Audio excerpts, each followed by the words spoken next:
All right, guys, welcome. Happy Sunday. It is about 80 degrees, kind of cloudy here in Florida. I am on the east coast of Central Florida, right dab smack right in the middle of the coast, down 95.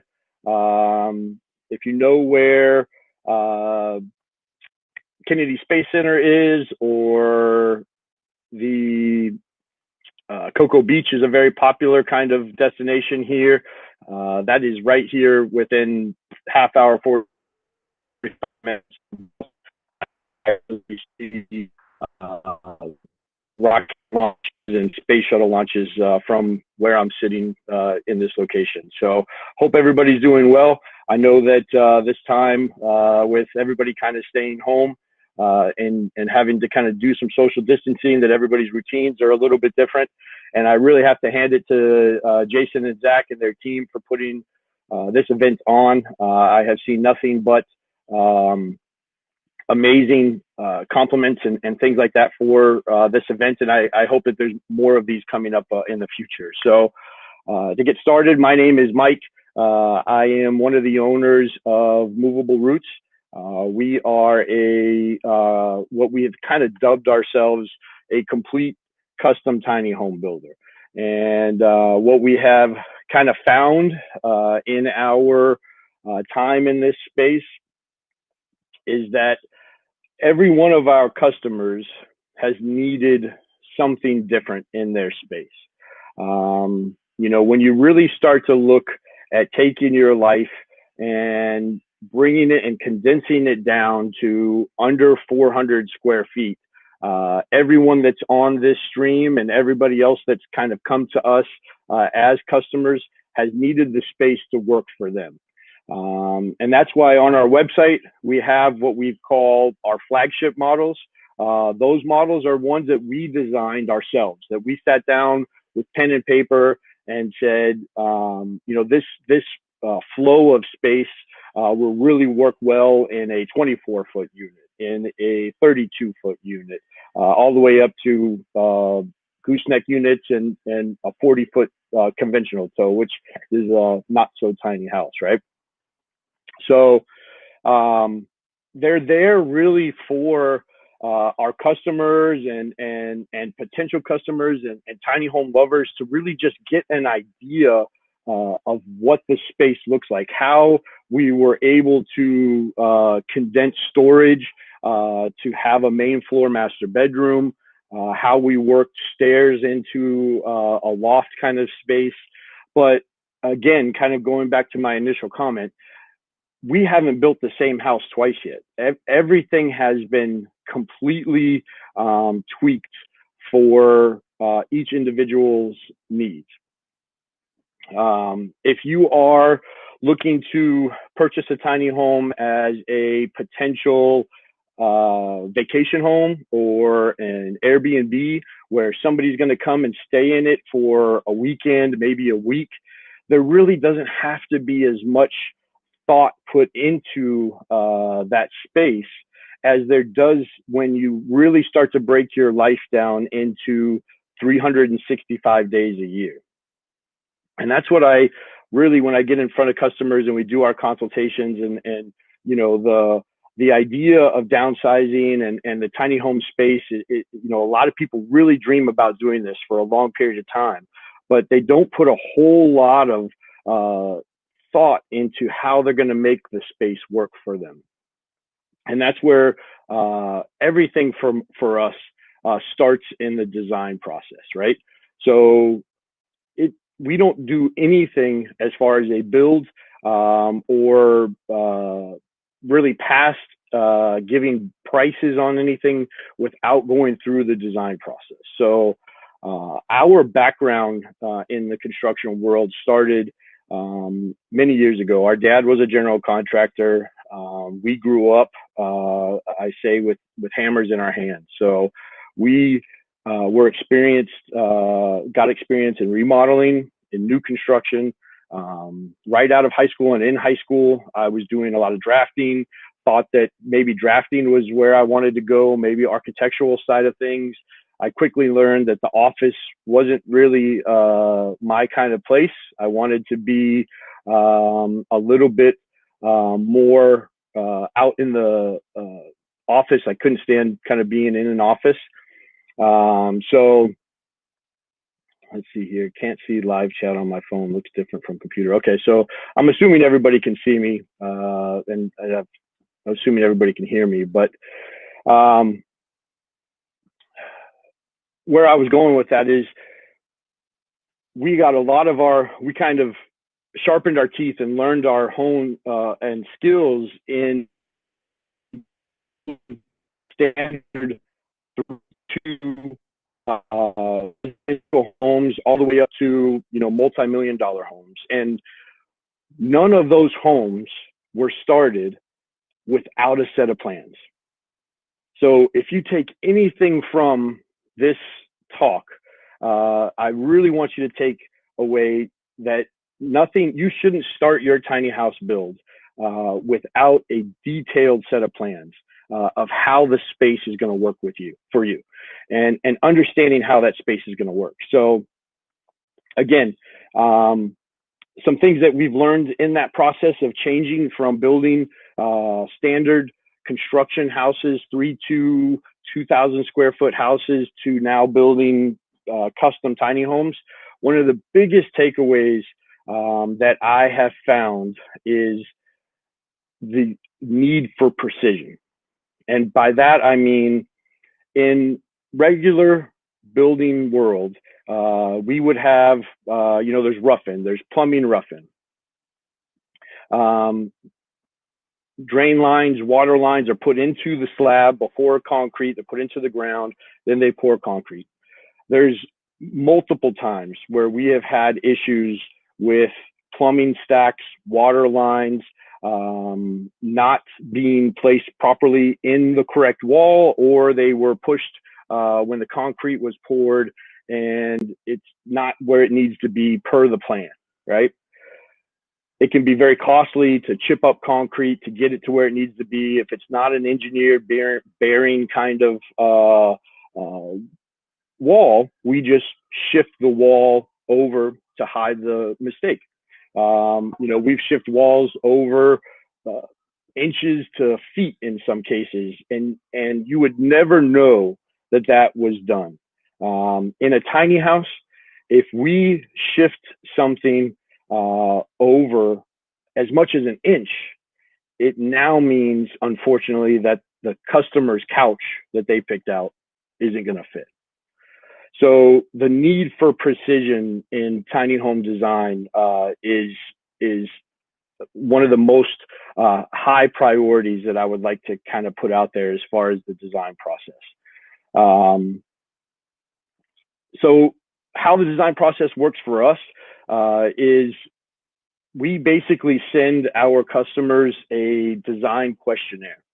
And that questionnaire is about 12 pages long, and it dives into the customer's life. I mean, it is very intrusive. It takes the customer on average a week to fill out this questionnaire to get back to us, because we are designing them a custom home. So we ask questions like, how tall is everyone that's going to be living in the home? That's going to play a factor in loft heights. It's going to play a factor in pass-through hallway bathrooms, in the ceiling height of what we can place that ceiling at, so that they are comfortable, right? We even ask questions we ask the customer to go into their kitchen and look at the appliances that they have on their countertop, right?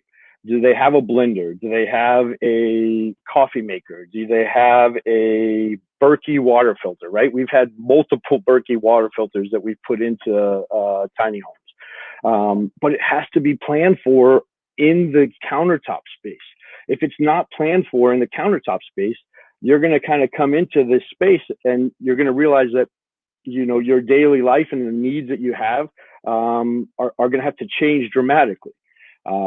We've we usually joke, like I know my wife has a ton of different things. She has a toaster oven, she has a Ninja, she has an air fryer now, she has all of these things, right? That she uses, but she doesn't necessarily use them on a daily basis. So these things are kind of thought, you get to a point in this process where you ask yourself, hey, do I need this? Is this a necessity in my tiny home space? Or is this something that I can live without? Furniture, right? Not all furniture will fit. All couches will reclining will fit. Customers come to us with heirloom furniture, furniture that's been handed down to them for multiple years, and they want to put it into the tiny home. If as long as it's planned for in the beginning parts of the design phase, we will design around that space for that piece of furniture to work. Storage is huge in tiny homes. If you look at anything in the RV space, if you look at kind of what some of the tiny home builders have done is try to take as much as we can from what the RV world is doing well and kind of duplicate it a little bit in the tiny home space. And storage is one of those things, right? Raised living room floors. If there's no loft above the living room, there's no need to really have up to a 10-foot ceiling in the living room unless you're really looking to have that clear space, skylight, big open windows. You can raise that living room floor up and now you have access storage from the outside of the home, which again, going back to living in your tiny home for 365 days plus. That's my advice to tiny home goers that are really looking to make this a long-term move. And it's to break your life down into that kind of setup and make sure that this is something that you can make work. I'm going to get to all of these questions. Give me a few minutes. I've got a few more points here I want to touch on, and then I'll come back and start answering these questions. But keep them coming because I can roll back and read more of them. Another thing on design, you want to start thinking about the type of design as far as either a conventional toe unit or a gooseneck style unit, and how often are you going to move? If you are a traveling nurse that's looking to do this and want to move on a 3 to 6 month basis, my suggestion would be a more maneuverable unit like a gooseneck that just tows much easier, right? My suggestion would be to start thinking about your cabinetry being capable and your storage being capable of magnetic locks and things like that you don't necessarily have to pack everything up into a box every 6 months to move it, right? Take some of the things that, like I spoke a few minutes earlier about things in the RV world, things that they're doing right on some cases, and apply them to your tiny home so that it is not cumbersome and difficult to go tiny.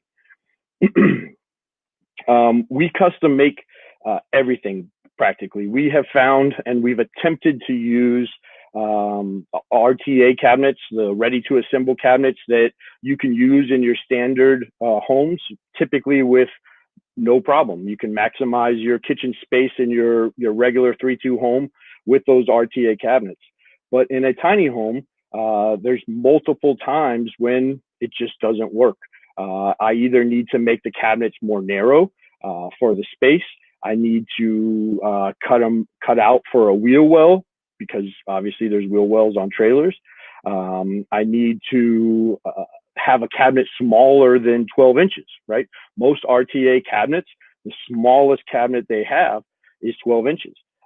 If I can't fit something in that 12 inches, I don't want to just waste that 12 inches of space. I want to really make sure that I utilize that space to its maximum. So we customize all of our cabinetry, all of our built-ins to the most that we can. Going back to trailers, you want to make sure that you are purchasing a trailer that is built for a tiny home to be placed on it. You do not want to be grabbing a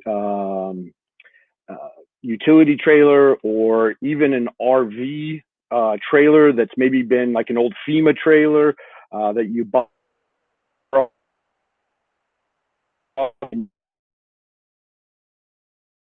the structure that's on it and use that trailer. It's not built to withstand the weight that's going to be built on that unit. So can everybody still hear me? I see somebody lost some audio. So okay, perfect. So maybe it was just Dorothy. Hope you can come back, Dorothy. So trailer, you want to make sure you're using a trailer that is designed for that space. We custom build all of our own trailers for multiple reasons. One, again, custom designing the space. We really need the ability to control that weight management of the trailer. You know, you want to keep that weight either on top of the axles or in front of the axles towards the tongue weight. You want to have it distributed very, very well. If it's towards the rear of the trailer, the weight distribution, you're going to have some major issues with towing that unit. And there's multiple videos out there you could see on weight distribution, what happens when you start to fishtail. And you know, I've unfortunately towed some construction trailers that were not distributed weight wise correctly and had, you know, some pretty scary situations. So you don't want to have that scary situation with your home, right? It's one thing to have that scary situation with a construction trailer or, you know, something like that, but you don't want to have that issue with your home. So trailers really start to kind of look at that scenario. And then you want to, if you want to move your home and you want to kind of look at the rules and regulations for DOT, you know, there's a lot of homes that are being built wider than 8.5 feet wide now. And that's not an issue. You can go wider than 8.5 feet wide. However, you just have to have and know that transporting the trailer is going to take a few extra steps. And it's not necessarily a ton of steps, but it is definitely going to take some extra steps in the transport process, and in some cases require permits and possibly even a commercial transporter to move the home rather than you being able to move your home yourself. So, and all of those things have to factor into the design. You know, again, starting with a set of plans, starting with, you know, everything for us starts with a floor plan. So we start with a basically customer's budget and you know, start with a floor plan that kind of fits into that budget, and then we can kind of shift things around within that floor plan to really get the design and the space to flow the way that the customer needs it. From a two-dimensional floor plan, we then, once that's nailed down with the customer, once we have the flow of the space really kind of nailed down, we then convert it to 3D renderings.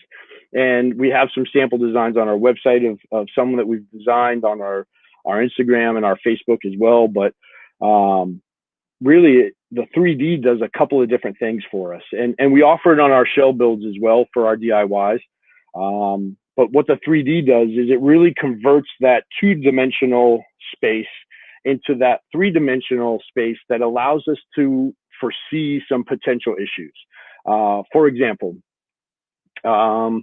bathtub, customer wants a bathtub, happens to have a pass-through bathroom that is within kind of the wheel well area. With that wheel well area, depending on the bathtub, you may have a issue with the intrusion of the wheel well into that bathroom space. So again, being able to turn that space into 3D, you can start to look at those kinds of issues and try to eliminate as many of those prior to actually building something and getting into kind of problems where you preventing as many problems as you can. So again, if you take anything from this conversation, it's have a set of plans, have your builder help you build a set of plans. If you're a DIYer, there's more out there will as well as a shell build. Our biggest learning curve going tiny as far as building was in the initial stages of the build. The figuring out how to get the plumbing, the AC lines, the electrical, everything where we needed it in that really, really compact space. So if I were to give a second suggestion to someone looking to go as a DIYer, I would highly suggest looking at potentially a shell option from a builder who has learned that learning curve.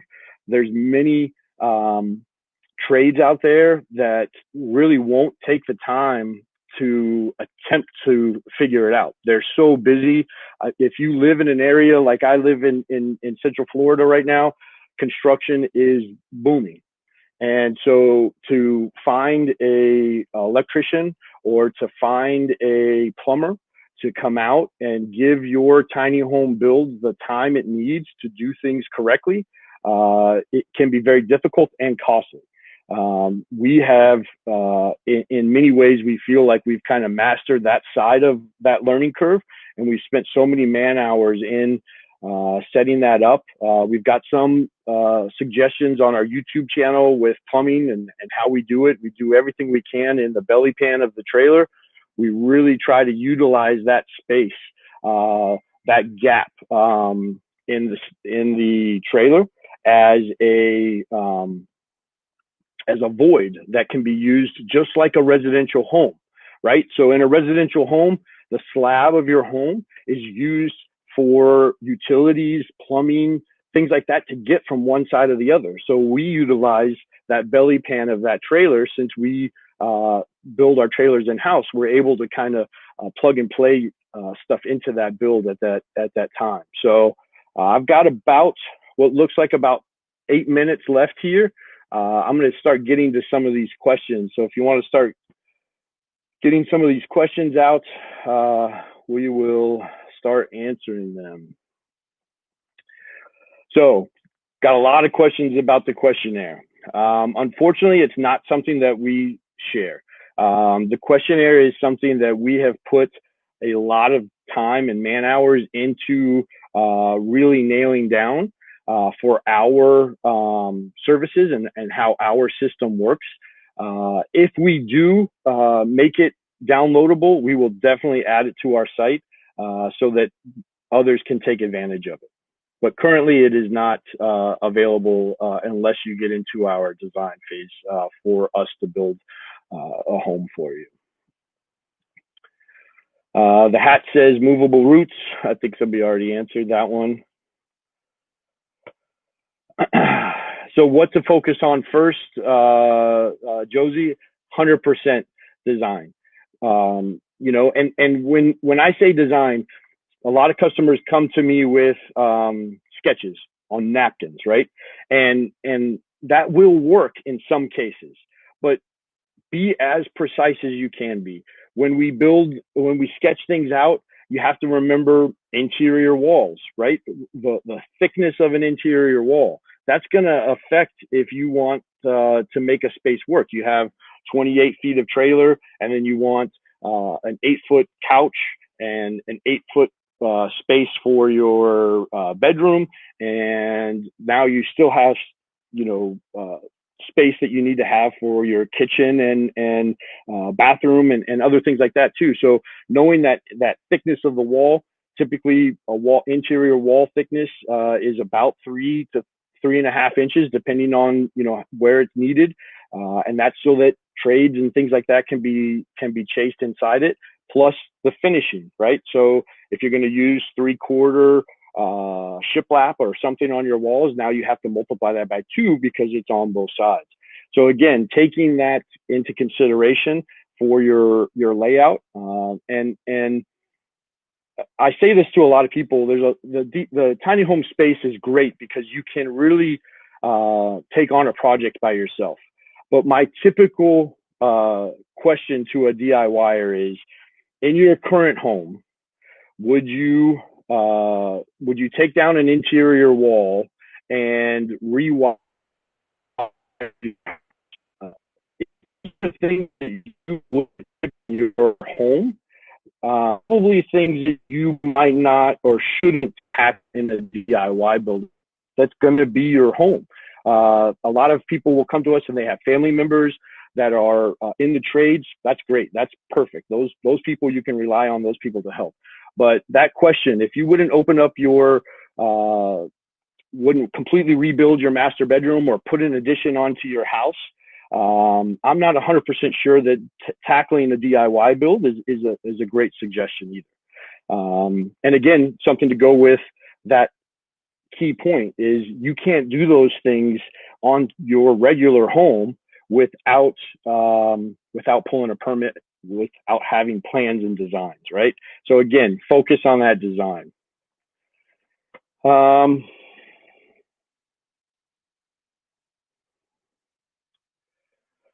Here. Hello from Texas. Hello, Pittsburgh.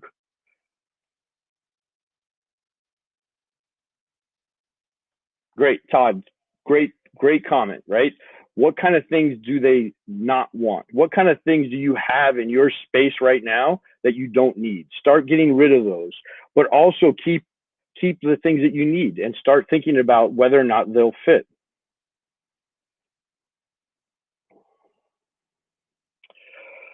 Susan says, I've been buying smaller appliances. I have a mini coffee pot, rice cooker, steamer.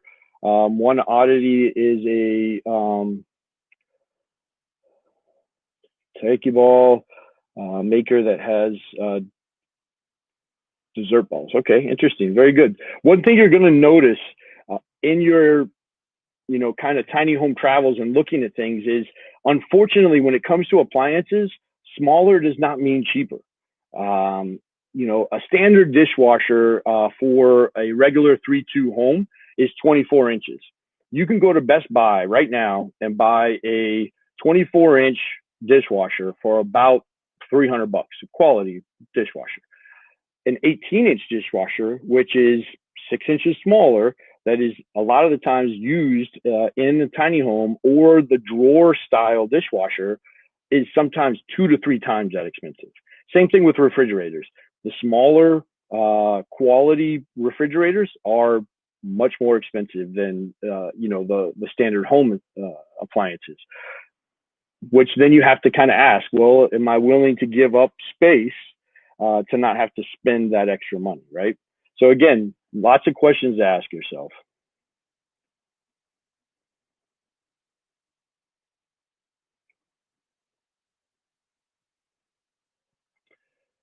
So open shelving versus cabinets, again, that's something that's very personal. Open shelving, if you're going to move, you're going to have to take everything off those open shelvings to kind of put it away.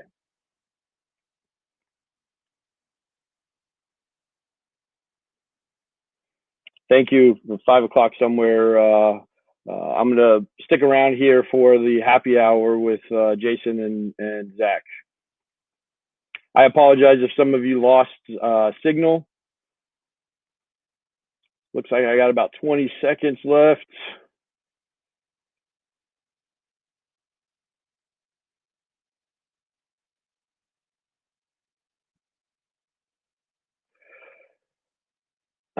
So I got about 10 seconds left. I hope you guys got some information to really kind of think about when you start to really think about going tiny, and think about that design, guys.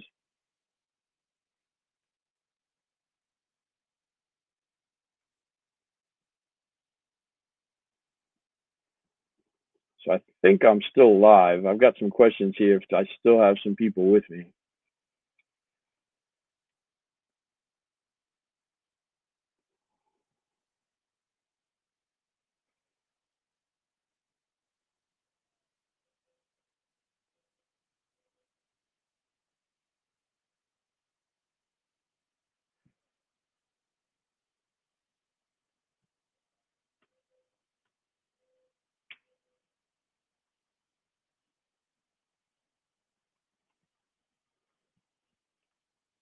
Todd, it looks like it's 9 a.m. where you are.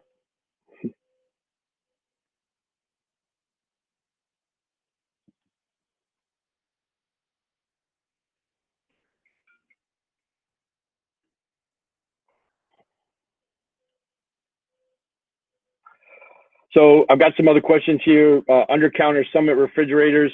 Summit makes some really good products. I've had a couple of issues with their convection ovens, and have kind of veered a little bit away from that product because I had multiple issues with customers on their convection ovens.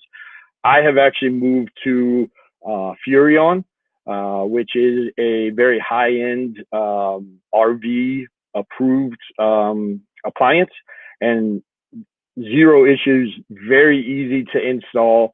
They do have some refrigerators coming out, but they are by far one of the best appliances that I've started moving towards for the tiny home space. GE makes a few smaller items. There's a couple of different drawer dishwashers that are out there, and again, you have to start to think, if it's just you, do you need a dishwasher? Do you not need a dishwasher?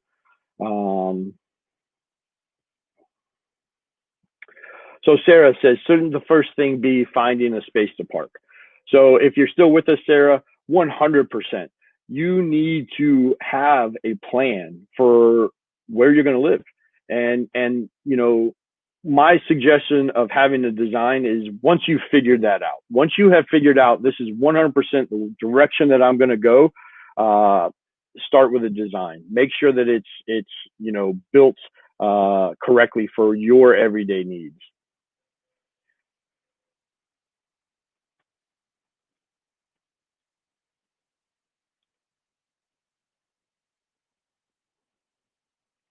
So I've got Gabby on here. Gabby said something about not confident in building the cabinetry throughout the house. Do I know any good quality companies that would do the custom work? Gabby, I'm not sure where you're at. I can tell you that there are some options as far as RTA. IKEA does a really good job of maximizing space and storage with some of their product lines. If you have an IKEA near you, you can sometimes modify them. So IKEA is a great potential option for you. It doesn't always work. Like, we're big proponents on built-in staircases that have storage storage throughout them, drawers, doors, all kinds of stuff through our staircases, right? I've yet to find an RTA or IKEA style cabinet that I can stack and get to work properly for a staircase. But there are many times when you could potentially use them in your bathrooms or in your kitchens for cabinets.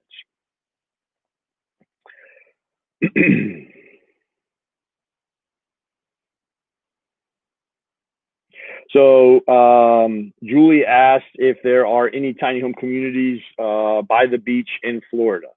So we have been fortunate enough to sit with commission here in Brevard County and change some of the tiny home rules and regulations here, and been successful at it. And because of that work, along with many other people, not just us at Movable Roots, but many other people helping in that, there is a tiny home community here in Brevard. The name of that community is Peace Wind, and it's by Braveheart Properties. Our Culp model, which was one of our latest builds, is actually parked there. And Jinky is the park owner, and she has lots available. You can actually purchase your lot and or rent a lot. It is in Cocoa, Florida, just off of 95. It's not on the beach, but it is very close to the beach, and she's doing some great things there.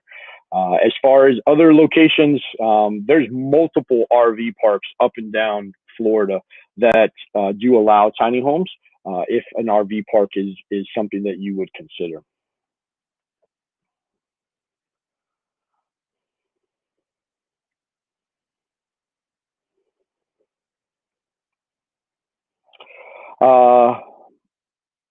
Mona asked, combo washer and dryer thoughts. So again,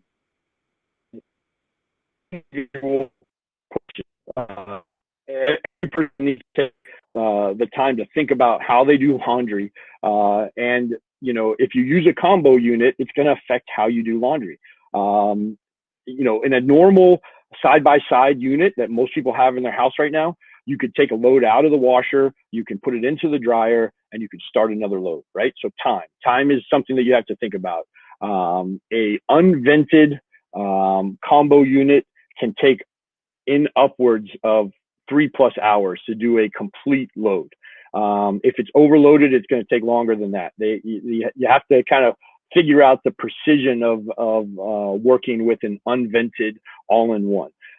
I suggest to customers, if they want an all-in-one, we only go with a vented unit, and that kind of helps with that at times with the amount of time that it takes to do a load. But again, you have to think, I can't start a second load until this entire load in the combo washer and dryer is done.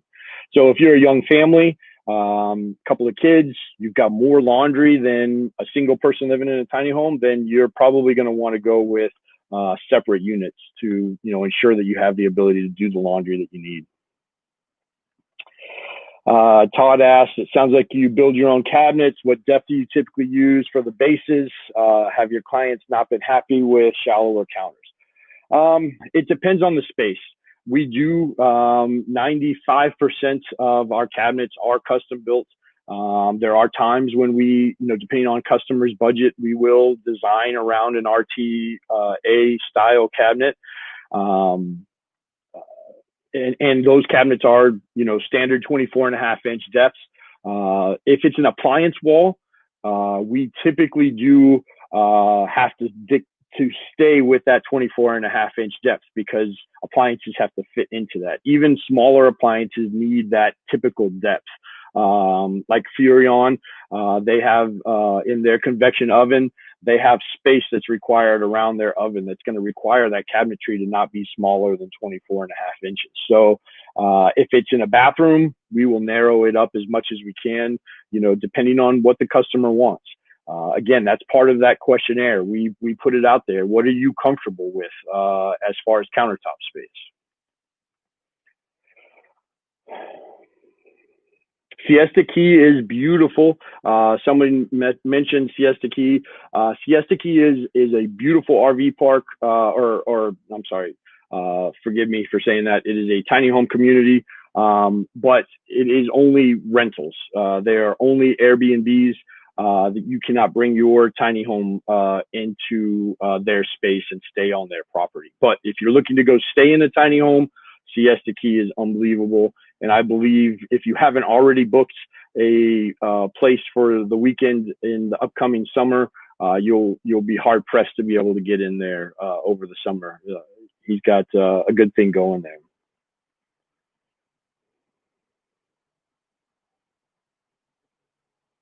Laura asked, wood or steel framing? We are wood frame carpenters by trade. That's pretty much everything that we did was with wood. When we got into the tiny home space, we really did a lot of due diligence on our on the weight difference, right? We did a lot of research on steel versus studs or wood studs, and we chose to go with steel for a majority of our homes. The pros for steel, it's lighter, it's stronger, it's resistant to rot, resistant to insects. You put those factors in, and two main cons of steel. One main con of steel is that it's about 30% more than wood frame.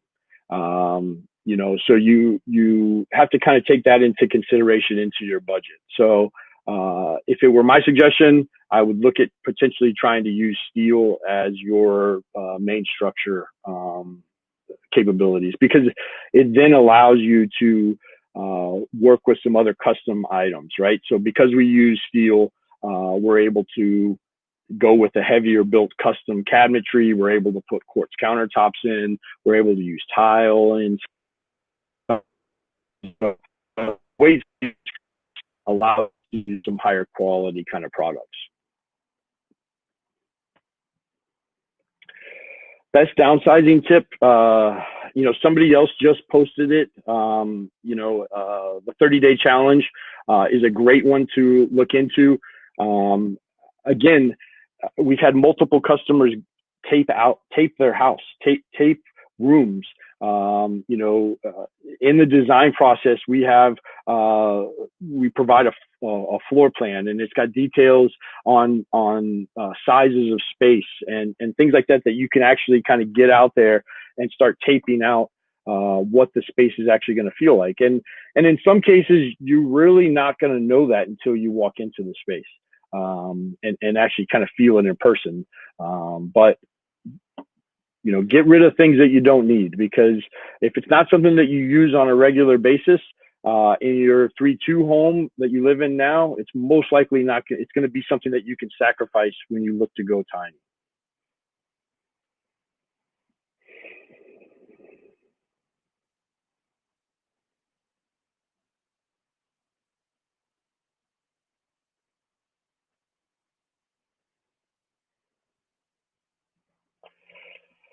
I think I've gotten most of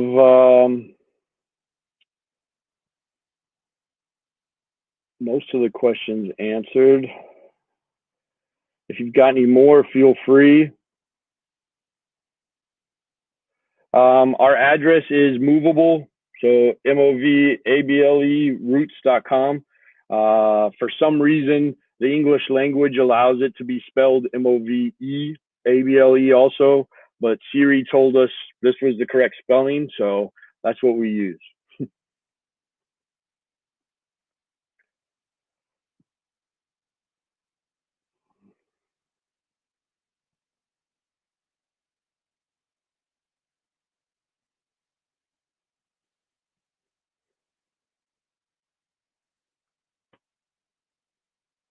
Do I have a favorite countertop? That's a personal thing. I like to use, and I'll go into a little bit, I don't know how long they'll leave me live here, but the going tiny for us started, my wife and I were looking to go tiny ourselves. I had kids at a very young age. I'm a very young, quote unquote, empty nester. Didn't do a lot of traveling when I was younger.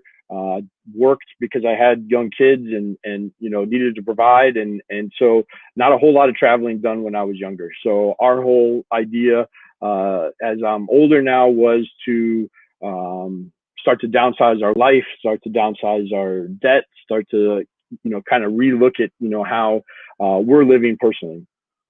We found a piece of property that was a little bit more expensive. It had an amazing view of the river. Our thought was, hey, why don't we spend a little bit more money on this piece of property, and we will then just put a tiny house on it. And come to find out, unfortunately, we didn't do the due diligence that we needed to on the space. We purchased the property and then found out that it had a minimum square footage requirement of 750 square feet, and we couldn't put a tiny home on wheels on it. So again, kind of hit a little bit of a speed bump and said, you know what, let's, in that time period of purchasing the property and looking to build, we had visited with some tiny home builders, and we were not in construction at that time. We left the construction industry in 2008 due to the market here just plummeting. The housing market crashed here really, really hard. Not only was it the bank issues, but it was also NASA. If you remember, NASA closed around that time too. So we just had a really, really hard hit to this area as far as housing. So we actually left the tiny home space, or the construction space at that time, and actually got into a couple other businesses. We were still building and designing, believe it or not. We were working with CrossFit gyms, and we were helping build equipment and designing all over the U.S. rigs and their pile boxes and everything else. So we were still building and designing, but we were in a completely different kind of passion and space. So we did that for a good 7 or 8 years. Had a really large competitor in the space that we really couldn't compete with, and ended up, having to kind of shut those doors, unfortunately. And when we did that, I wanted to kind of get back into building. I was like, I want to do something here. Building was back busy here in this area, but I didn't want to go back to doing the same thing. I didn't want to go back to building residential homes. And so at the same time, my wife and I were looking and didn't see anything in the space at that time. It was mid 2016. We were looking and didn't see, we had been to a tiny home show. We had been and visited a couple of tiny home builders, and didn't feel like there was anything ultra modern in design, and we weren't seeing any main floor master bedrooms. And that was something that, I'm only 44 years old, but I didn't want to climb in, again, thinking of it 365 days a year. I didn't want to climb into a loft to sleep every night for, multiple years, however long we were going to live in the tiny home. So, we didn't see what we were wanting. So I said, we'll just build it ourselves. We had the background, we had the ability, we had to do quite a bit of due diligence on our, trailers and things like that. But I approached my brother when we found out that we couldn't do what we wanted to on the piece of property. I said, you know what, I am going to work with council and zoning and see if we can get that changed. But in the meantime, I feel like there's a space here for us to get back into building. And this is the space. And, so my brother, if you go to our website, you'll see a little bit of a story of us. We're, a family owned business. My wife does all of our marketing. She's typically the first person that you speak to when you get a hold of us.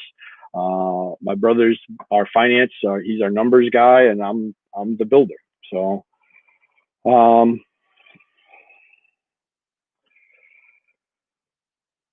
what kind of insulation do we use?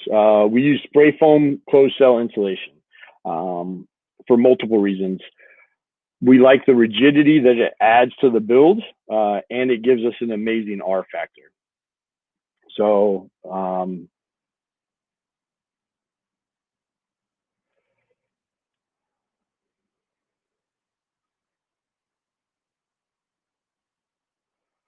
does your question on wood versus steel frame depend on if it's a mobile home? I'm assuming you mean like a traveling tiny home, or a built on a foundation. So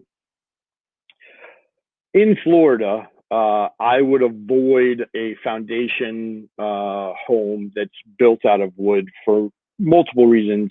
Mainly, we have a major termite issue in Florida. There are a lot of things you can do to prevent it, but as a builder, I would typically avoid a wood frame foundation home.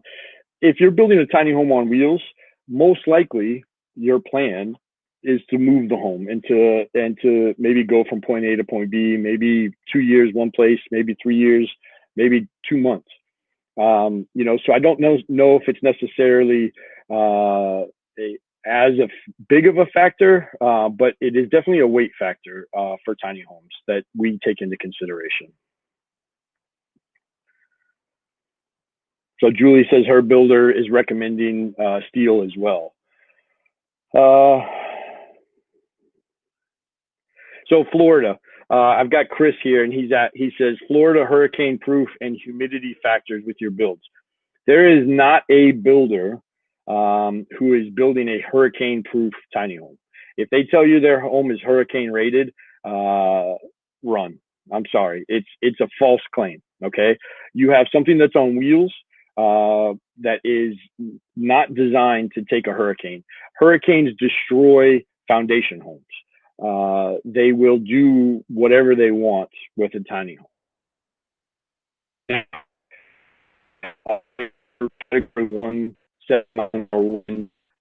Capabilities to strap your homes with. Yes. If you think about it, your home is going down the road, hopefully not at 70 miles an hour, but it can. The speed limit on the highway is 70 miles an hour. You can be basically driving, towing your home in a Category 1 hurricane. So we do weld-on D-rings in multiple locations on our trailers. So they have the capability to attach to earth anchors when they're parked. And as far as humidity is definitely a factor. However, we do ERV vents. We do multiple different bathroom vents. We have all kinds of different things within the home to help bring in the outside air. You actually want to bring in some of that humidity rather than just leave all of the AC'd air in the space. So humidity is adjusted through that space. You can evacuate now. So Julie's asking about hurricanes, right? So unfortunately in Florida, it's a factor that people have to take into consideration. However, not everybody has a tow vehicle to tow their own home. And again, that goes to the question, should I tow my own home? If you've never towed anything in your life, had a trailer behind your truck, driven a F-350 dually pickup truck, let alone with a 30-foot home behind it, I would highly suggest that you don't tow your own home. If you have experience doing it, towing trailers, horse trailers, grew up kind of doing that, you're a truck driver, obviously you have more experience. It's something that, wouldn't be as worrisome. There are multiple different transport companies out there that we highly suggest our customers use. But evacuation can be difficult if you don't have your own vehicle. So you have to kind of plan ahead. Again, it's a Florida issue. It's not something that, I won't say only Florida. There's a bunch of the Gulf states that actually get hit by hurricanes as well and up into the Carolinas. But the inner states don't have Florida issues to think about. They have tornadoes and other things that they have to think about. But evacuating the home is a plan, but you have to have that in your kind of game plan of time and thinking about that if you're in that kind of space.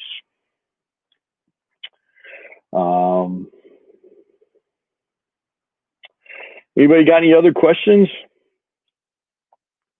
Looks like we still have a few people on here.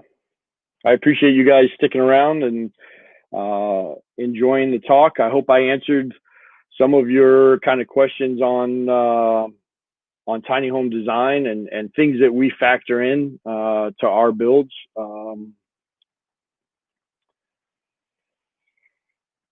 How much is my cheapest tiny home? That's from Amanda. So I personally, and this is my personal feeling on this, this is your home. The word cheapest really shouldn't be in your vocabulary, because if we're going cheap, that means that we're using products most likely that aren't designed to be on the road mobile for tiny home space, right? So our models that we have on our website vary in price. And we are definitely not the cheapest builders on the market by far. But I will tell you that if you're comparing apples to apples, we're right on par with those people that you're comparing us with. If you're comparing us with maybe a handyman builder who doesn't have a shop, he doesn't have any employees, he most likely doesn't have any insurance, doesn't use quality products, doesn't have quality craftsmen on board paying workers' comp. Yes, they can beat our pricing. But again, I highly suggest that if you're looking to purchase a tiny home from a builder, that you go through a few steps. You meet that builder, you see their space.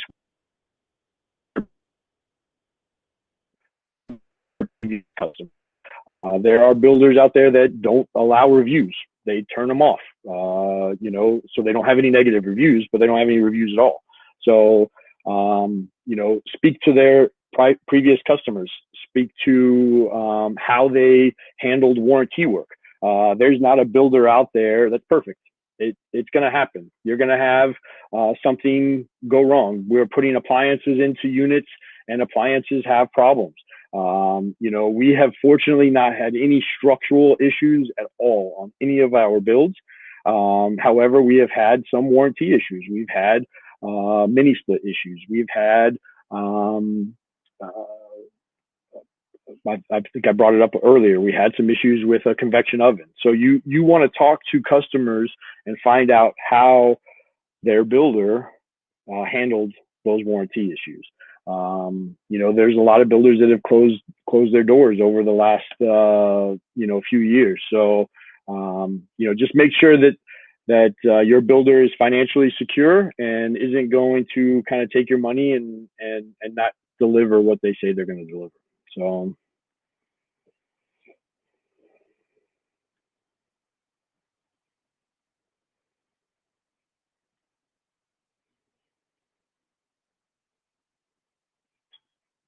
How far in advance should we meet to contact building ready for finished project? So our design process, again, I'm not going to work off of a sketch. I'm not going to work off of another builder's design. It won't work in our system. And most builders are going to be the same way. If you took a floor plan off of a website and you brought it to me and you said, hey, I want you to build me this house, I'll use Timbercraft for in Alabama as an example. They build a beautiful home, Denali. If you, as a customer, brought that to me and you said, Mike, I want you to duplicate this house, I am probably going to tell you, I will tell you that you should go see Timbercraft to build that house for you. If that's the house that you want, you should go to them and have them build you that house because they are mastering it. That is their design. They are building a beautiful home, right? So we build everything as far as design process takes us about 4 weeks. It takes us about that much time because there's a lot of back and forth communication between us and the customer in the design process. And then from that period of time, we enter the build phase, and the build phase takes anywhere, depending on the customization and the size of the home, anywhere between 8 weeks or 2 months to 3 to 4 months, just depending on the size and the customization of the home.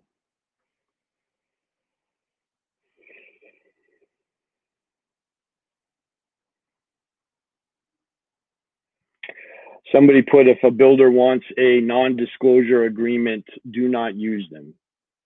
So, yeah, I mean, there's all kinds of things that can be put into building contracts and things like that.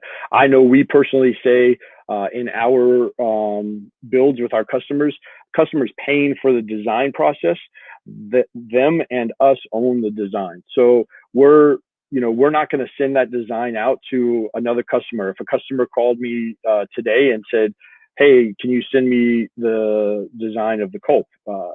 I won't do it. It was our agreement with our customer you know, and you know, those plans, there's a lot of time and effort and money spent on the customer side to create those plans. So we will work with a customer and design something and take parts and factors from a pre-built home like the Culp or the Elmore or something else that we built and factor it into their own home. But we're not looking to duplicate, you know, other builders' work. It's just not our style, and I don't think it's most of the other builders' styles either that are quality builders out there.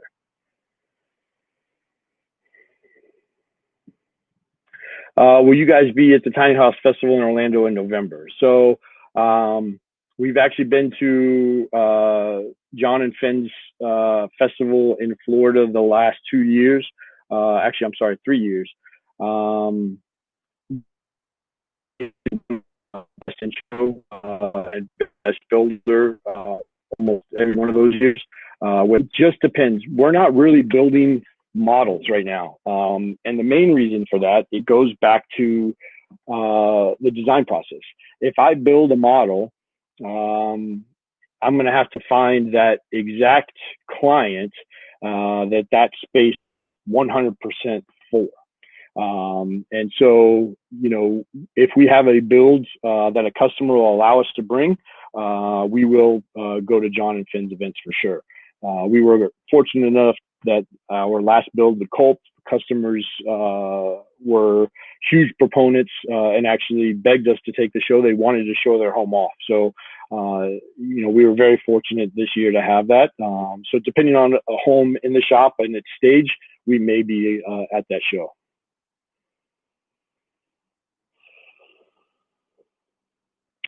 So any questions? I've got something that says, any suggestions or advice in integrating kitchen appliances? So the biggest thing that you have to factor in, and again, this comes back to the design phase, is, you know, your total amperage, right? So if we build all of our homes on a 50 amp service, if you bring in a standard kitchen oven, stove and oven that runs off of a 30 amp or a 40 amp 240 volts system, it's going to take your entire power needs just for that one appliance. So what we typically suggest in our builds is our AC units are typically that 240, 120 volt system, especially if they're multi-head units. And then our dryer, typically we have enough amperage to run those typical items without issue on a 50 amp service and still run everything else. However, we typically do LP tank hot water heaters, so liquid propane tankless hot water heaters, and our cooktops and ovens are typically on propane as well. And that saves the amperage that we need for all the other things to work in the tiny home. If you want to, Gabby, look up Furrion, Furrion. They have some amazing RV high-end kind of appliances that work great in tiny homes.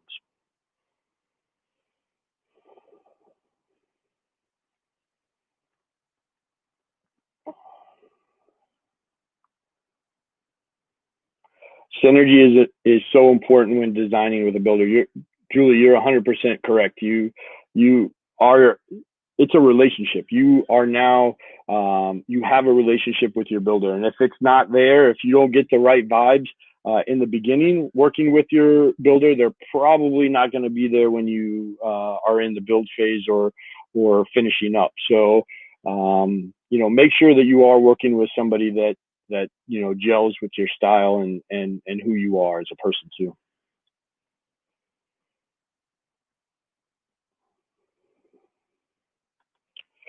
Any more questions?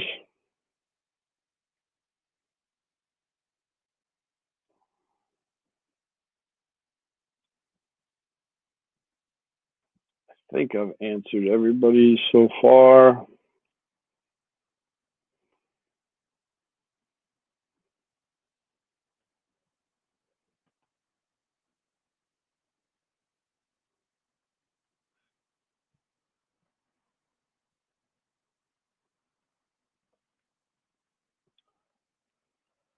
Got about 5 more minutes, guys. So if you got any more questions in the next 5 minutes, I'll go ahead and get them answered for you.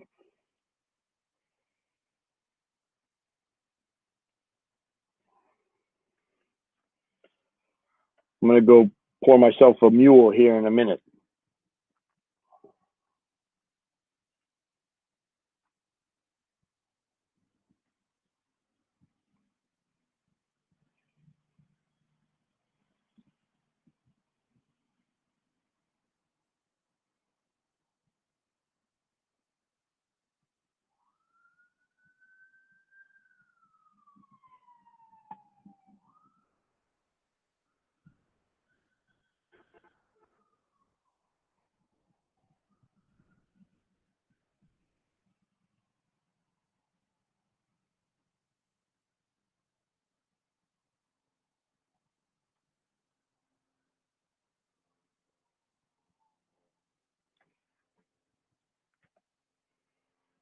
I don't see any other questions that I haven't answered yet.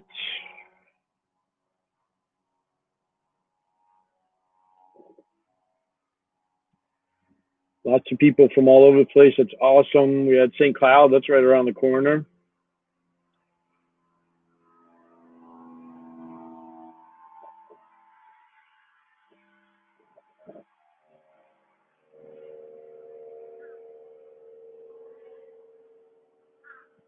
Thank you, Jason, for the compliments.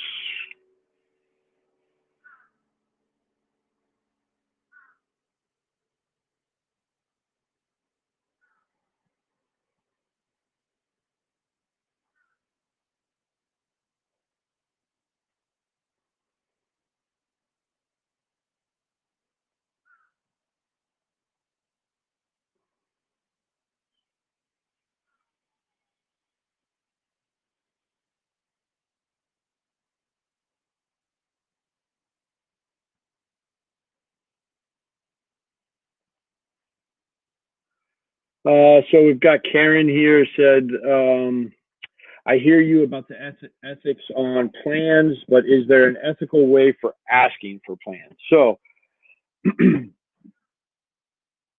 we do put photos and in many cases, full walkthrough videos of our builds on our social media outlets and on our Facebook page. We do typically limit the posting of the plans of the design process,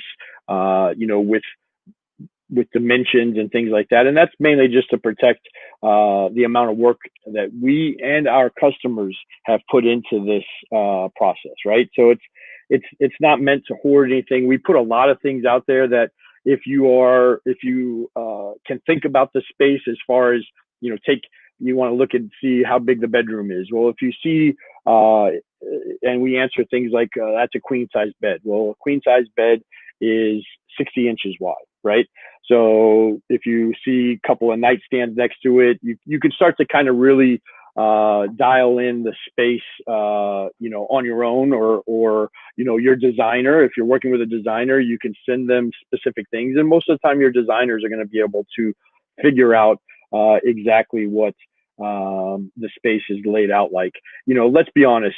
There's only so many ways that an 8.5 foot space by 30-foot space can be laid out. I mean, there's,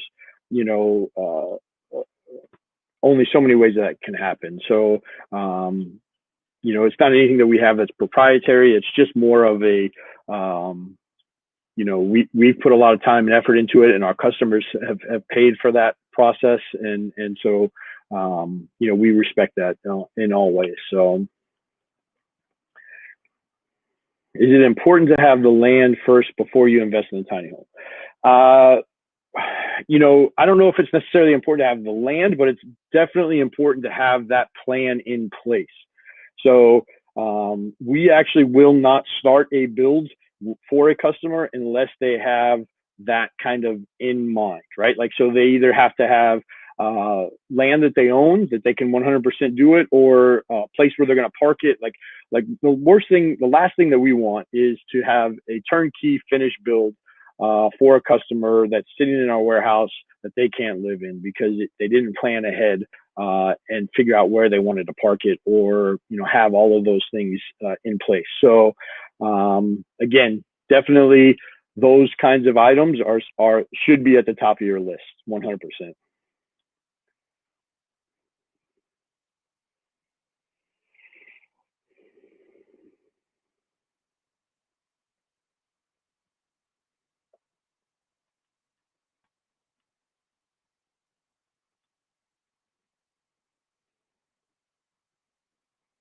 Oh wow, Quebec, that's awesome. You guys have some amazing builders up there in Canada doing some really cool.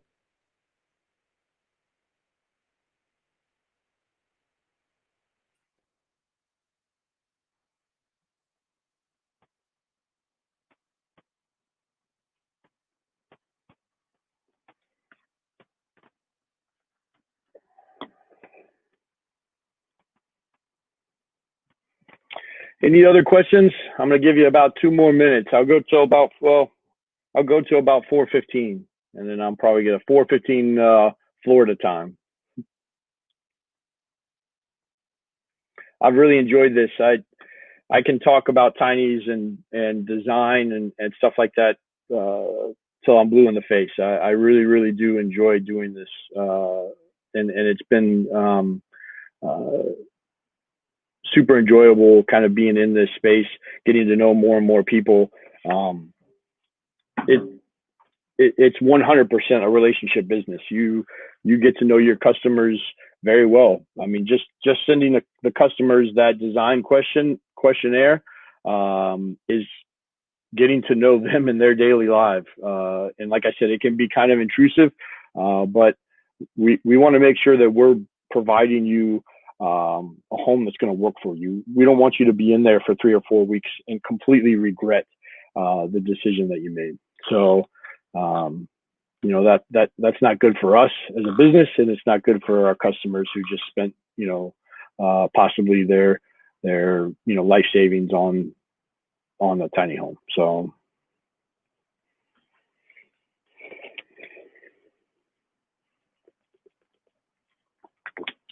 make sure you guys tune in. I know, I think there's a question and answer that's probably going on right now, and I know there's a couple other things that are going on. So I hope you guys really enjoyed what Jason and Zach put on.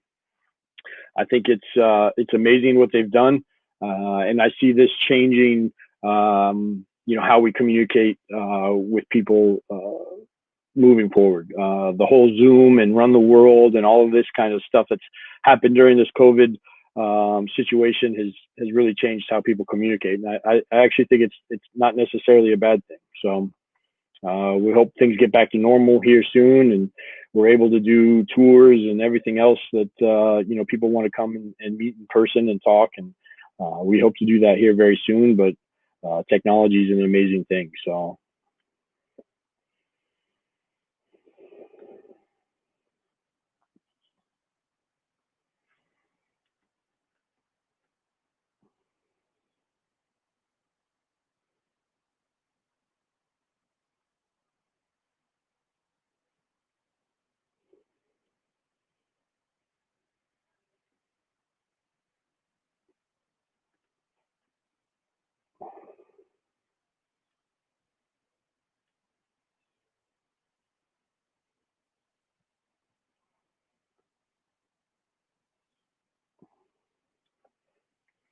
All right, guys, I'm going to sign off.